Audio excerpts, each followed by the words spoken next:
योग के 8 अंग, उनके लक्षण तथा फलों का वर्णन। योग दर्शन साधन पाद 28वां सूत्र। योग के अंग का अनुष्ठान करने से अशुद्धि का नाश होने पर ज्ञान का प्रकाश विवेक ख्याति पर्यंत हो जाता है। व्याख्या।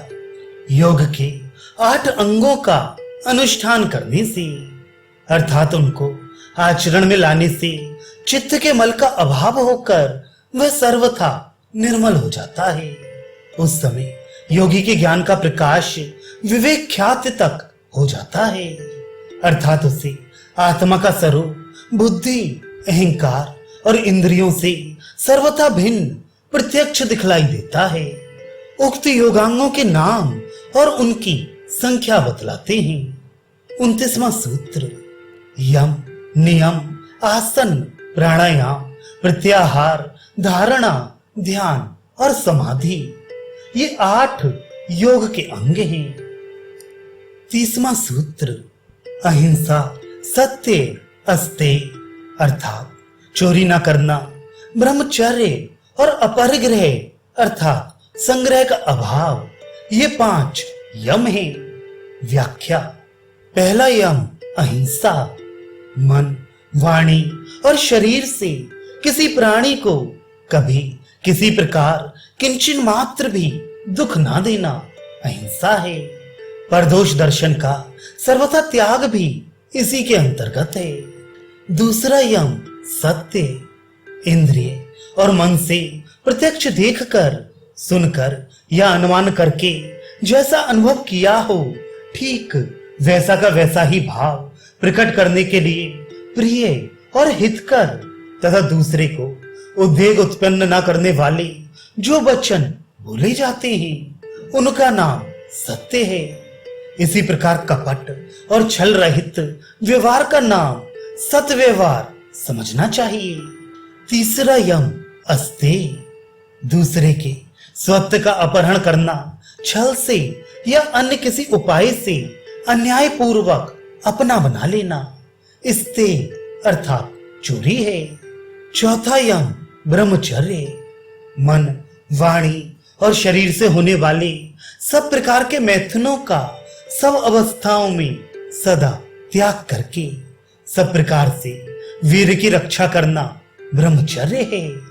अतः साधक को चाहिए कि ना तो काम उद्दीपन करने वाले पदार्थों का सेवन करे, ना ऐसे दृश्यों को देखे, ना ऐसी बातों को सुने, ना ऐसे साहित्य को पढ़े और ना ऐसे विचारों को ही मन में लाए।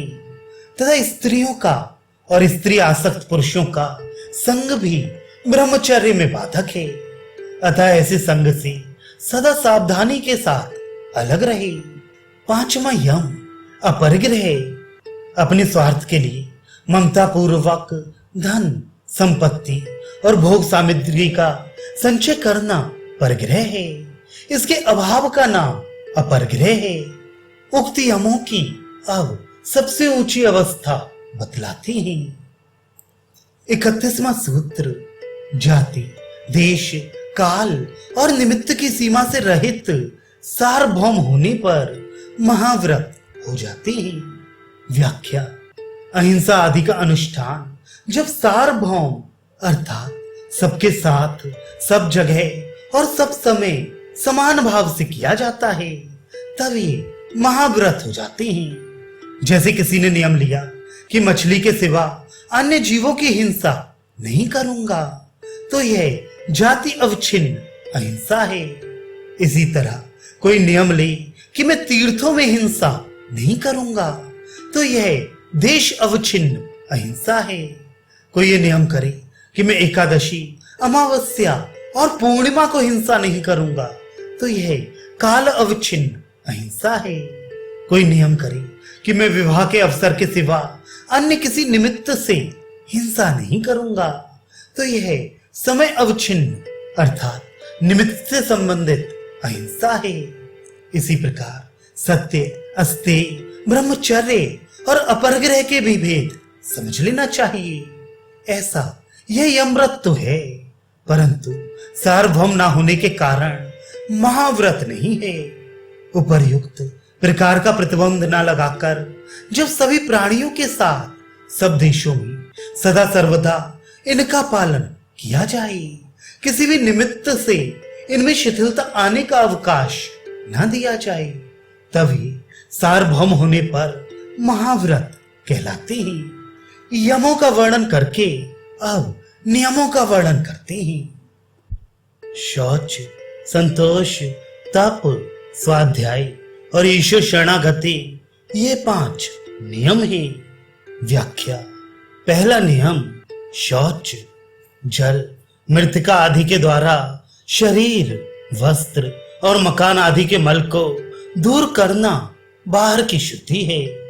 इसके सिवा अपने वर्णाश्रम और योग्यता के अनुसार न्याय पूर्वक धन को और शरीर निर्वाह के लिए आवश्यक अन्न आदि पवित्र वस्तुओं को प्राप्त करके उनके द्वारा शास्त्रान को शुद्ध भोजन आदि करना तथा सबके साथ यथा योग्य पवित्र बर्ताव करना, यह भी बाहरी शुद्धि के ही अंतर्गत है। जप, तप और शुद्ध विचारों के द्वारा एवं मैत्री आदि की भावना से अंतःकरण के राग द्वेष आदि मलों का नाश करना भीतर की पवित्रता है। दूसरा नियम संतोष। कर्तव्य कर्म का पालन करते हुए उसका जो कुछ परिणाम हो तथा प्रारब्ध के अनुसार अपने आप जो कुछ भी प्राप्त हो एवं जिस अवस्था और परिस्थिति में रहने का संयोग प्राप्त हो जाए, उसी में संतुष्ट रहना और किसी प्रकार की भी कामना या तृष्णा ना करना संतोष है। तप, स्वाध्याय और ईश्वर प्रणिधान, इन तीनों नियमों की व्याख्या पहले कर चुके हैं।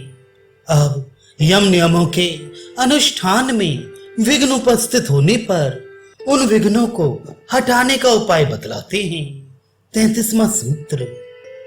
जब वितर्क अर्थात यम और नियमों के विरोधी हिंसा आदि के भाव यम नियम के पालन में बाधा पहुंचाएं, तब उनके प्रतिपक्षी विचारों का बारंबार चिंतन करना चाहिए। व्याख्या।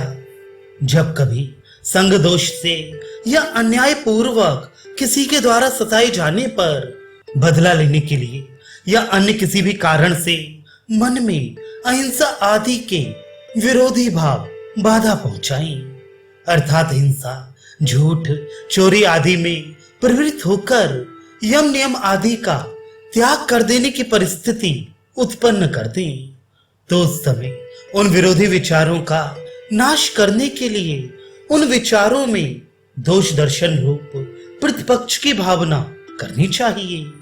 इस दोष दर्शन रूप प्रतिपक्ष भावना का अब वर्णन करते हैं। 34वां सूत्र। यम और नियमों के विरोधी हिंसा आदि भाव वितर्क कहलाते हैं। वे 3 प्रकार के होते हैं: स्वयं किए हुए, दूसरों से करवाए हुए और अनुमोदन किए हुए। इनके कारण लोभ, क्रोध और मोह है। इनमें भी कोई छोटा, कोई मध्यम और कोई बहुत बड़ा होता है। ये दुख और अज्ञान रूप अनंत फल देने वाले होते हैं। इस प्रकार विचार करना ही प्रतिपक्ष की भावना है। व्याख्या। स्वयं किए हुए, दूसरों से करवाए हुए, दूसरे को करते देखकर अनुमोदन किए हुए। इस तरह 3 प्रकार से होने वाले हिंसा, झूठ, चोरी और व्यभिचार आदि अवगुण, जो कि यम नियमों के विरोधी हैं, उनका नाम वितर्क है। ये दोष कभी लोभ से, कभी क्रोध से और कभी मोह से, एवं कभी छोटे रूप में, कभी मध्यम और कभी भयंकर रूप में साधक के सामने उपस्थित होकर उसे सताते हैं। उस समय साधक को सावधान होकर विचार करना चाहिए कि ये हिंसा आदि दोष महान हानिकारक और नरक में ले जाने वाले हैं। इनका परिणाम अनंत काल तक बारंबार दुख भोगना और अज्ञान के वश में होकर शुकर कुकर आदि मूढ़ योनियों में पड़ना है। अतः इनसे सर्वथा दूर रहकर दृढ़ता पूर्वक यम नियमों का पालन करते रहना चाहिए। इस प्रकार के विचारों को बारंबार करते रहना ही प्रतिपक्ष की भावना है। इस प्रकार यम नियमों के विरोधी हिंसा आदि को हटाने का उपाय उसमें दोष देखना बतलाकर अब यम नियमों में प्रीत उत्पन्न करने के लिए उनके पालन का भिन्न भिन्न फल बताते हैं। 35वां सूत्र, अहिंसा की दृढ़ स्थिति हो जाने पर उस योगी के निकट सब प्राणी वैर का त्याग कर देते हैं। व्याख्या, जब योगी का अहिंसा भाव पूर्णतया दृढ़ स्थिर हो जाता है तब उसके निकटवर्ती हिंसक जीव भी वैर भाव से रहित हो जाते हैं। इतिहास ग्रंथों में जहां मुनियों के आश्रमों की शोभा का वर्णन आता है वहां वंचर जीवों में स्वाभाविक वैर का अभाव दिखलाया गया है। ये उन ऋषियों के अहिंसा भाव की प्रतिष्ठा का द्योतक है। 36वां सूत्र, सत्य की दृढ़ स्थिति हो जाने पर योगी में क्रियाफल के आश्रय का भाव आ जाता है। व्याख्या, जब योगी सत्य का पालन करने में पूर्णतया परिपक्व हो जाता है, उसमें किसी प्रकार की कमी नहीं रहती, उस समय वह योग कर्तव्य रूप क्रियाओं के फल का आश्रय बन जाता है। जो कर्म किसी ने नहीं किया है उसका भी फल उसे प्रदान कर देने की शक्ति उस योगी में आ जाती है। अर्थात जिसको जो वरदान, श्राप या आशीर्वाद देता है वह सत्य हो जाता है। 37वां सूत्र, चोरी के अभाव की दृढ़ स्थिति हो जाने पर उस योगी के सामने सब प्रकार के रत्न प्रकट हो जाते हैं। व्याख्या, जब साधक में चोरी का अभाव पूर्णतया प्रतिष्ठित हो जाता है तब पृथ्वी में जहां कहीं भी गुप्त स्थान में पड़े हुए समस्त रत्न उसके सामने प्रकट हो जाते हैं, अर्थात उसकी जानकारी में आ जाते हैं। 38वां सूत्र, ब्रह्मचर्य की दृढ़ स्थिति हो जाने पर सामर्थ्य का लाभ होता है। व्याख्या, जब साधक में ब्रह्मचर्य की पूर्णतया दृढ़ स्थिति हो जाती है तब उसके मन, बुद्धि, इंद्रिय और शरीर में अपूर्व शक्ति का प्रादुर्भाव हो जाता है। साधारण मनुष्य किसी काम में भी उसकी बराबरी नहीं कर सकते। 39वां सूत्र, अपर ग्रह की स्थिति हो जाने पर पूर्व जन्म कैसे हुए थे इस बात का भली भांति ज्ञान हो जाता है। व्याख्या, जब योगी में अपर ग्रह का भाव पूर्णतया स्थिर हो जाता है तब उसे अपने पूर्व जन्मों की और वर्तमान जन्म की सब बातें मालूम हो जाती हैं। अर्थात मैं पहले किस योनि में हुआ था, मैंने उस समय क्या क्या काम किए, किस प्रकार रहा, ये सब स्मरण हो जाती हैं और इस जन्म की भी बीती हुई सब बातें स्मरण हो जाती हैं। ये ज्ञान भी संसार में वैराग्य उत्पन्न करने वाला और जन्म मरण से छुटकारा पाने के लिए योग साधन में प्रवृत्त करने वाला है। यहाँ तक यमों की सिद्धि का जो फल बतलाया गया है उसके सिवा निष्काम भाव से यमों का सेवन करने से कैवल्य की प्राप्ति में भी सहायता मिलती है। अब नियमों के पालन का फल बतलाते हैं। इन सूत्रों में पूर्ण प्रतिष्ठा की शर्त नहीं रखी गई है। इससे यह मालूम होता है कि साधक इनका जितना पालन करता है उतना ही उसे लाभ मिलता चला जाता है। 40वां सूत्र, शौच के पालन से अपने अंगों में वैराग्य और दूसरों से संसर्ग ना करने की इच्छा उत्पन्न होती है। व्याख्या, बाह्य शुद्धि के पालन से साधक की अपने शरीर में अपवित्र बुद्धि होकर उसमें वैराग्य हो जाता है, अर्थात उसमें आसक्ति नहीं रहती और दूसरे सांसारिक मनुष्यों के साथ संसर्ग करने की इच्छा नहीं रहती, अर्थात उनके संग में भी प्रवृत्ति या आसक्ति नहीं रहती। अब भीतर की शुद्धि का फल बतलाते हैं। 41वां सूत्र, इसके सिवा अंतःकरण की शुद्धि मन में प्रसन्नता, चित्त की एकाग्रता, इंद्रियों का वश में होना और आत्म साक्षात्कार की योग्यता, ये पांचों भी होते हैं। व्याख्या: मैत्री आदि की भावना के द्वारा अथवा जप, तप आदि अन्य किसी साधन द्वारा आंतरिक शौच के लिए अभ्यास करने से राग, द्वेष, ईर्ष्या आदि मलों का अभाव होकर मनुष्य का अंतःकरण निर्मल और स्वच्छ हो जाता है। मन की व्याकुलता का नाश होकर उसमें सदैव प्रसन्नता बनी रहती है।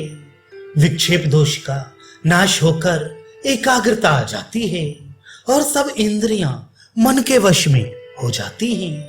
अतः उसमें आत्मदर्शन की योग्यता आ जाती है। 42वां सूत्र: संतोष से जिससे उत्तम दूसरा कोई सुख नहीं है, ऐसे सर्वोत्तम सुख का लाभ होता है। व्याख्या: संतोष से अर्थात चाह रहित होने पर जो अनंत सुख मिलता है, उसकी बराबरी दूसरा कोई सांसारिक सुख नहीं कर सकता। वह ही सर्वोत्तम सुख है। 43वां सूत्र: तप के प्रभाव से जब अशुद्धि का नाश हो जाता है, तब शरीर और इंद्रियों की सिद्धि हो जाती है। व्याख्या: स्वधर्म पालन के लिए व्रत, उपवास आदि करने या अन्य सब प्रकार के कष्ट सहने का नाम तप है। इसके अभ्यास से शरीर और इंद्रियों के मल का नाश हो जाता है।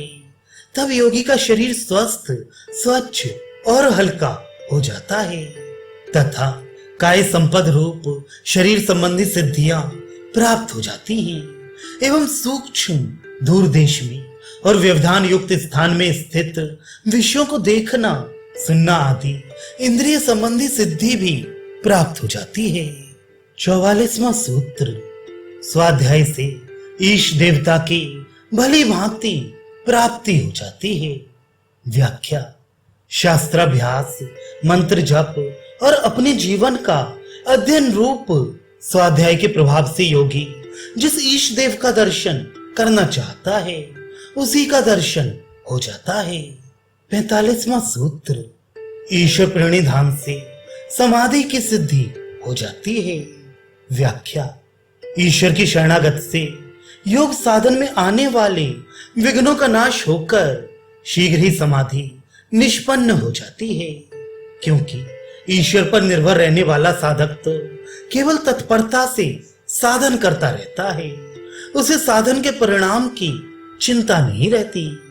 उसके साधन में आने वाले विघ्नों को दूर करने का और साधन की सिद्धि का भार ईश्वर के जिम्मे पड़ जाता है। अतः साधन का अनायास और शीघ्र पूर्ण होना स्वाभाविक ही है। यहां तक यम और नियमों का फल सहित वर्णन किया गया। अब आसन के लक्षण, उपाय और उसका फल क्रम से बतलाते हैं।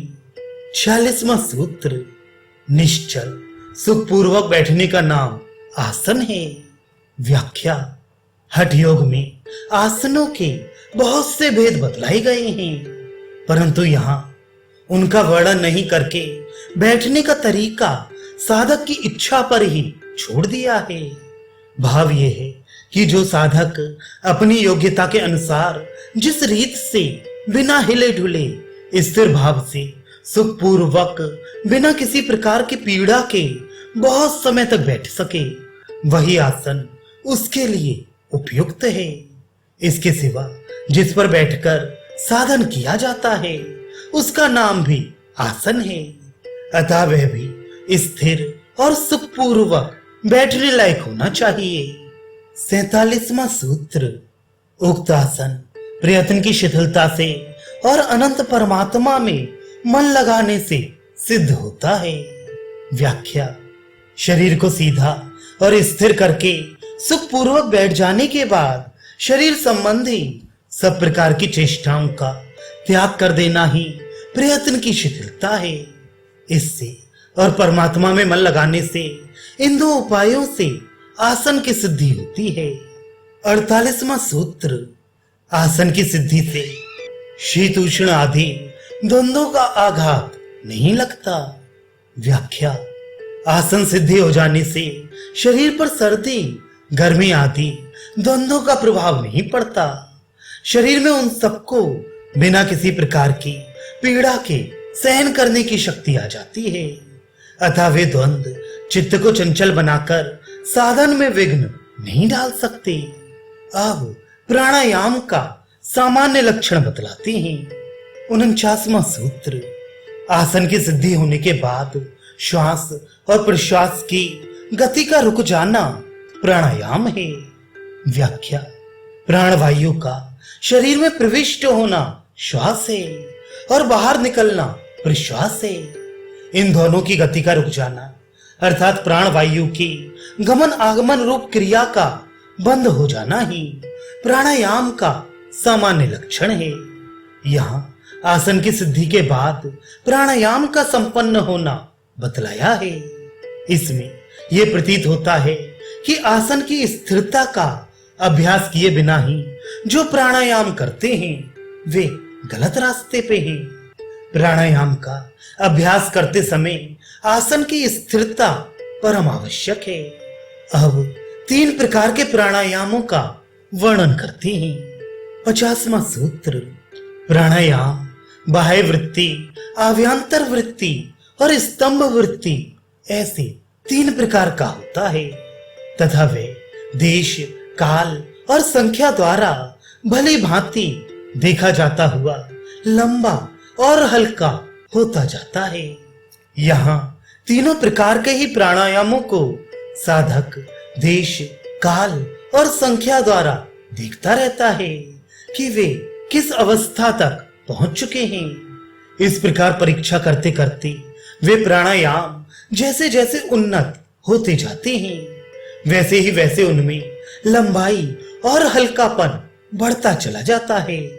इससे यह सिद्ध होता है कि स्तंभ वृत्ति रूप तृतीय प्राणायाम में भी देश का संबंध रहता है, अन्यथा वे देश, काल और संख्या द्वारा परदृष्ट कैसे होगा। प्राणायाम के 3 भेदों को इस प्रकार समझना चाहिए। पहला, बाह्य वृत्ति। प्राणवायु को शरीर से बाहर निकालकर बाहर ही जितने काल तक सुखपूर्वक रुक सके रोके रहना और साथ ही साथ इस बात की भी परीक्षा करते रहना कि वह बाहर आकर कहां ठहरा है, कितने समय तक ठहरा है और उतने समय में स्वाभाविक प्राण की गति की कितनी संख्या होती है। यह बाह्य वृत्ति प्राणायाम है। इसे रेचक भी कहते हैं क्योंकि इसमें रेचन पूर्वक प्राण को रोका जाता है। अभ्यास करते करते ये दीर्घ अर्थात बहुत काल तक रुके रहने वाला और सूक्ष्म अर्थात हल्का अनायास साध्य हो जाता है। दूसरा प्राणायाम आभ्यंतर वृत्ति। प्राणवायु को भीतर ले जाकर भीतर ही जितने काल तक सुखपूर्वक रुक सके रोके रहना और साथ ही साथ ये देखते रहना कि आभ्यंतर देश में कहां तक जाकर प्राण रुकता है, वहां कितने काल तक सुखपूर्वक ठहरता है और उतने समय में प्राण की स्वाभाविक गति की कितनी संख्या होती है। यह आभ्यंतर प्राणायाम है। इसे पूरक प्राणायाम भी कहते हैं क्योंकि इसमें शरीर के अंदर ले जाकर प्राण को रोका जाता है। अभ्यास बल से यह भी दीर्घ और सूक्ष्म होता जाता है। तीसरा प्राणायाम स्तंभ वृत्ति। शरीर के भीतर जाने और बाहर निकलने वाली जो प्राणों की स्वाभाविक गति है उसे प्रयत्न पूर्वक बाहर या भीतर निकलने या ले जाने का अभ्यास ना करके प्राण वायु स्वभाव से बाहर निकला हो या भीतर गया हो, जहां हो वहीं उसकी गति को स्तंभित कर देना, रोक देना और ये देखते रहना कि प्राण किस देश में रुके हैं, कितने समय तक सुखपूर्वक रुके रहते हैं। इस समय में स्वाभाविक गति की कितनी संख्या होती है। यह स्तंभ वृत्ति प्राणायाम है। इसे कुंभक प्राणायाम भी कहते हैं। अभ्यास बल से यह भी दीर्घ और सूक्ष्म होता है। साधक किसी भी प्राणायाम का अभ्यास करे उसके साथ मंत्र अवश्य रहना चाहिए। अब चौथे प्राणायाम का वर्णन करते हैं। 51वां सूत्र, बाहर और भीतर के विषयों का त्याग कर देने से अपने आप होने वाला चौथा प्राणायाम है। व्याख्या, बाहर और भीतर के विषयों के चिंतन का त्याग कर देने से, अर्थात इस समय प्राण बाहर निकल रहे हैं या भीतर जा रहे हैं अथवा चल रहे हैं कि ठहरे हुए हैं, इस जानकारी का त्याग करके मन को ईश चिंतन में लगा देने से देश, काल और संख्या के ज्ञान के बिना ही अपने आप जो प्राणों की गति जिस किसी देश में रुक जाती है, वह चौथा प्राणायाम है। ये पहले बतलाए हुए 3 प्रकार के प्राणायामों से सर्वथा भिन्न है। ये अनायास होने वाला राजयोग का प्राणायाम है। इसमें मन की चंचलता शांत होने के कारण अपने आप प्राणों की गति रुकती है। और पहले बतलाई हुई प्राणायामों में प्रयत्न द्वारा प्राणों की गति रोकने का अभ्यास करते करते प्राणों की गति का निरोध होता है। यही इसकी विशेषता है। 52वां सूत्र, प्राणायाम के अभ्यास से प्रकाश अर्थात ज्ञान का आवरण क्षीण हो जाता है। व्याख्या, जैसे जैसे मनुष्य प्राणायाम का अभ्यास करता है, वैसे ही वैसे उसके संचित कर्म संस्कार और अविद्या आदि क्लेश दुर्बल होते चले जाते हैं। ये कर्म संस्कार और अविद्या आदि क्लेश ही ज्ञान का आवरण अर्थात पर्दा है। इस पर्दे के कारण ही मनुष्य का ज्ञान ढका रहता है, अतः वह मोहित हुआ रहता है। जब यह पर्दा दुर्बल होते होते सर्वथा क्षीण हो जाता है, तब साधक का ज्ञान सूर्य की भांति प्रकाशित हो जाता है। इसलिए साधक को प्राणायाम का अभ्यास अवश्य करना चाहिए। अब प्राणायाम का दूसरा फल बतलाते हैं। 53वां सूत्र, तथा धारणाओं में मन की योग्यता भी हो जाती है। व्याख्या, प्राणायाम के अभ्यास से मन में धारणा की योग्यता भी आ जाती है, यानी उसे चाहे जिस जगह अनायास ही स्थिर किया जा सकता है। अब प्रत्याहार के लक्षण बतलाते हैं। 54वां सूत्र, अपने विषयों के संबंध से रहित होने पर इंद्रियों का जो चित्त के स्वरूप में तदाकार सा हो जाना है, वह प्रत्याहार है। व्याख्या, उक्त प्रकार से प्राणायाम का अभ्यास करते करते मन और इंद्रियां शुद्ध हो जाती हैं। उसके बाद इंद्रियों की बाह्य वृत्ति को सब ओर से समेटकर मन में विलीन करने के अभ्यास का नाम प्रत्याहार है। जब साधन काल में साधक इंद्रियों के विषयों का त्याग करके चित्त को अपने ध्येय में लगाता है, उस समय जो इंद्रियों का विषयों की ओर न जाकर चित्त में विलीन सा हो जाना है, यह प्रत्याहार सिद्ध होने की पहचान है। यदि उस समय भी इंद्रियां पहले के अभ्यास से इसके सामने बाह्य विषयों का चित्र उपस्थित करती रहीं, तो समझना चाहिए कि प्रत्याहार नहीं हुआ।